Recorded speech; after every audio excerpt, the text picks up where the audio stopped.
guys! Welcome back to a new video. It's me, Jane. Thank you for dropping by and I hope you're all having a great day.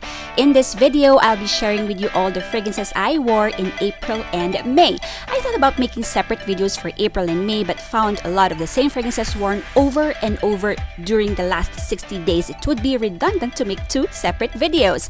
Before I go on with the list, if you're keen to catch my previous videos in this series, I have one for December and January, one for February, and one for March. If you live in similar climates or you guys are heading to your warmer season, you might want to catch those videos for some fragrance suggestions. April and May were ultimately the hottest and driest months of the year here in the Philippines. It is also the best time to hit the beach, soak the sun, and eat the freshest tropical fruits in season. It hardly rained and it was super hot day and night. I guess my list represents well how much hot it was, so here they are. Vetiver Pamplemousse. I have worn the most in the last 60 days. I have a decant here which I bring with me everywhere. This right here. This is a recycled 10 ml travel spray bottle of Donna Born in Roma Coral Fantasy, which I've cleaned and refilled with Vetiver Pamplemousse. This is a summer staple for me. Cuts through the heat, satisfies your craving for the freshest perfume to spritz on when the humidity is through the roof. Doesn't smell cheap. Well, Jo Malone herself created this blend in collaboration with Zara, so it should smell classy. Jo Malone classy. Realistic, wearable grapefruit, very tame vetiver, unisex but leans feminine to my nose. If you haven't yet, you seriously have to get your nose on this one, especially if you're welcoming the hot season soon. Plus, it doesn't break the bank, so you're at the liberty to spray as much as you want without feeling so guilty. Next up is Kayali Citrus 08, which I have decanted in their travel atomizer, as you can see.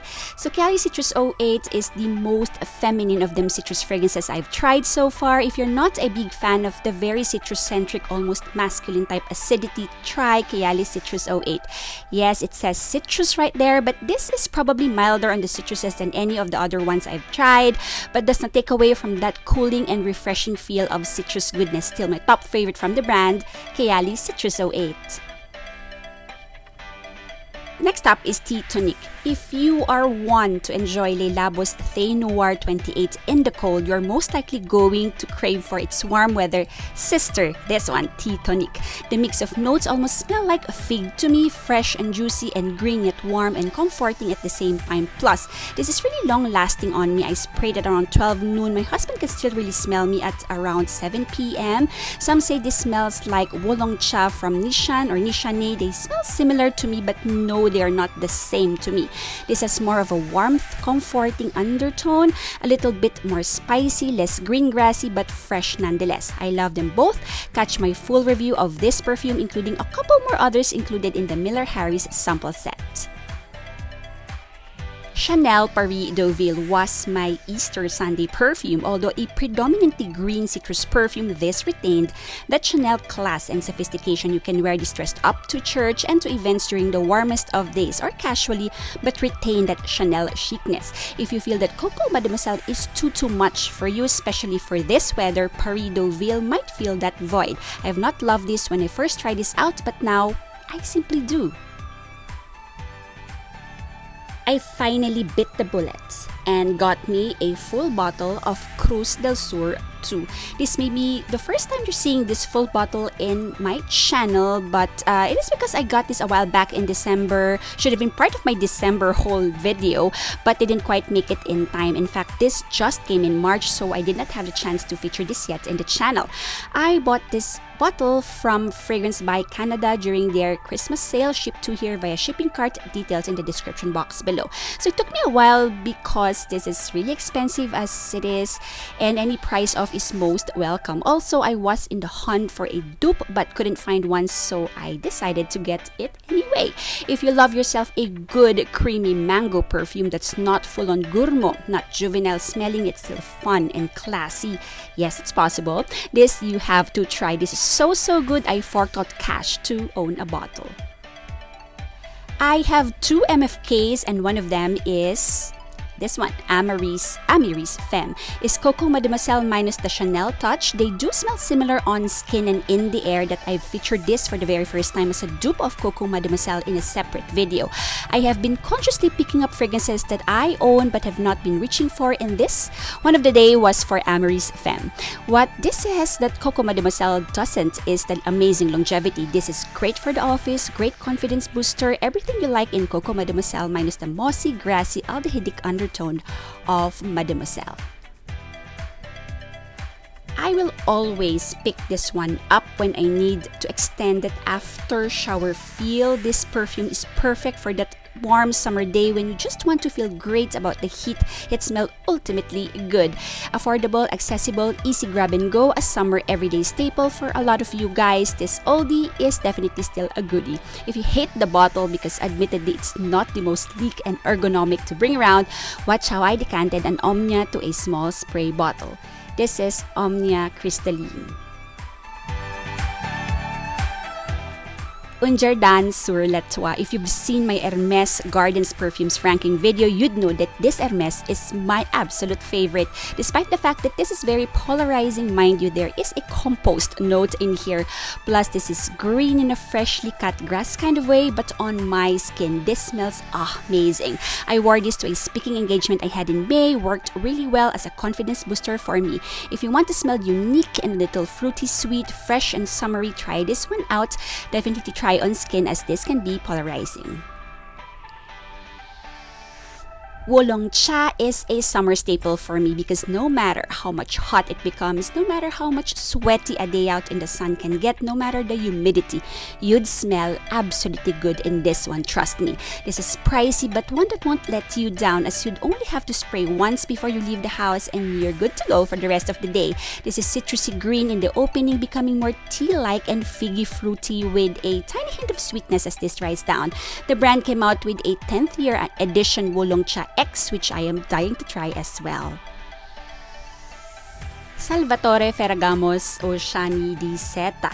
This is as oceanic as any perfume can get. If you want to be reminded of the feeling of being by the beach, the smell of the cool sea air, the freshness of sea breeze with a salty undertone, this is it here.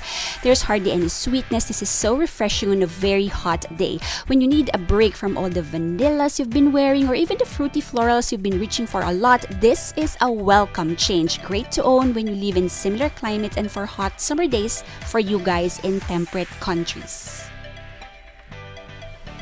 If you're somehow tired of the usual summer citrus to cut through the heat but craves for that unisex acidity to combat the heat and humidity, try your nose on Juniper Sling. There's a fresh, sparkling quality to this perfume, almost devoid of sweetness. This perfume is for the hottest of days. There's an aromatic edge that you men in the audience might like, but to me this is very, very unisex. I enjoy this more than my husband, to be honest. Quite difficult to find in our part of the world. Penhaligans as a brand still has to set up a legitimate distributor locally. In the meantime, pasabays are the way to go for us here in the Philippines. If you're interested in a decant and you live in the Philippines, please check out my decant store, opening very soon. Showing you a decant of Roses on Ice. I wear this year-round but mostly during the hotter months in the year just because I love this perfume. This came out with the ever-popular Angel's Share, but to me this is the better one of the two. I am a freshie at heart and Roses on Ice pulls at my heartstring every single time. The day I stop loving this perfume is the day I find something better. I almost decluttered this perfume, this Teddy, just because I hardly reach for this anymore, but came the warmer months when shampooy perfumes offer a great respite from the irritating heat. This perfume I keep coming back to. Clean, fresh, shampooy, and doesn't smell weird at the end of the day. This Teddy is a comfort to have around. The Jo Malone Trio Travel Spray. I have a full review of this trio in the channel. Please catch that if you haven't yet. These are old perfumes re-released this year as part of the Blossoms 2023 collection, conveniently packaged into travel spray sizes. I've used up Star Magnolia for obvious reasons that I like it the most. Again, full review in a separate video if you're interested to get to know more about these perfumes. These were easy reach during the warmest days of April and May, being cologne type of fragrances. The other Maison Francis Cardigan fragrance today is Aqua Universalis Forte.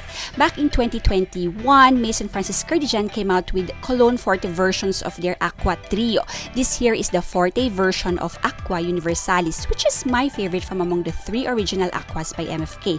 This is the more citrusy version to me, and this has more pronounced floral note of jasmine versus the original, which is muskier and is a lily of the valley perfume to me. I have enjoyed this version particularly on really hot summer days because of that refreshing blast of citrus in the opening. The dry down on this remains to be that characteristic soapy, clean, fresh, slightly floral after shower scent. I have a full review of Aqua Universalis Eau de Toilette linked down in the description below if you're interested. Among the Narciso Rodriguez perfumes, I am partial to the For Her line rather than the cubes. I particularly like For Her Eau de Parfum, the pink opaque bottle. This year celebrates the 20th anniversary of the launching of Narciso Rodriguez For Her, and what better way to commemorate the line than to come out with an updated version of For Her called this one, For Her Forever. This basically merges the For Her Eau de Toilette with characteristics of the Eau de Parfum. If you love them, then this you will surely do. Conversely, if you already have them, then this you may not need at all. I bought a bottle just because I do not own any of the For Hers, and this is my very first bottle. Great everyday office appropriate feminine perfume, lasts pretty long, mostly sits close to skin. I first reviewed this perfume as part of the sample set, the Frederic Malle sample set a while back, and I have to admit that this time around I wasn't so impressed by this perfume.